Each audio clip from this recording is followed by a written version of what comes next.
कांचनगढ़ का रहस्य। अध्याय 2। तहखाने की फुसफुसाहटें। महल की दीवारें दिन में चमचमाती, पर रात के सन्नाटे में उनका रूप बदल जाता था।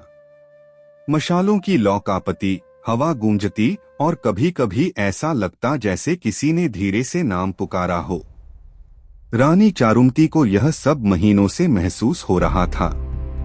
कभी उनके कक्ष का दीपक अपने आप बुझ जाता, कभी खिड़की के बाहर कोई परछाई दिखती, लेकिन जब सिपाही देखने जाते तो वहां कुछ भी नहीं मिलता। तहखाने का रहस्य। महल के सबसे निचले हिस्से में एक पुराना तहखाना था। वहां कोई साधारण व्यक्ति जाने की हिम्मत नहीं करता था। कहा जाता था कि वह जगह शापित है। असल में वही तहखाना था जहां से गुप्त सुरंग निकलती थी। चारुमती ने कई बार सुना था, तहखाने से बांसुरी की हल्की धुन आती है। धुन इतनी विचित्र थी कि सुनते ही रोंगटे खड़े हो जाते। एक रात जब पूरा किला गहरी नींद में था, रानी ने तय किया कि अब और सहा नहीं जाएगा। उन्होंने अपनी सबसे विश्वसनीय दासी मालती को साथ लिया और दोनों धीमे धीमे मशाल लेकर तहखाने की ओर बढ़ी। फुसफुसाहटें। तहखाने की सीढ़ियां संकरी और सीलन भरी थीं। नीचे अंधकार था, जहां मशाल की लौ भी डगमगाने लगी। जैसे ही वे गहराई में पहुंची, अचानक उन्हें हल्की सी फुसफुसाहट सुनाई दी। दरवाजा दरवाजा खोलो, खोलो, रहस्य रहस्य बाहर लाओ।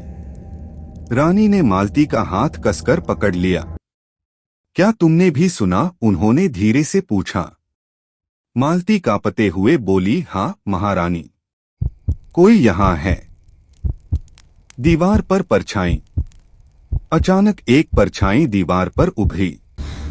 लंबा कद, चौड़े कंधे। कोई आदमी धीरे धीरे सुरंग की ओर बढ़ रहा था। रानी ने मशाल ऊंची की, मगर वह चेहरा साफ नहीं दिखा। जैसे ही उन्होंने कदम आगे बढ़ाए, परछाई एकदम गायब हो गई। दीवार पर बस हाथ के निशान रह गए, ताजा गीली मिट्टी से बने हुए। रानी का संकल्प। रानी का दिल जोर जोर से धड़क रहा था।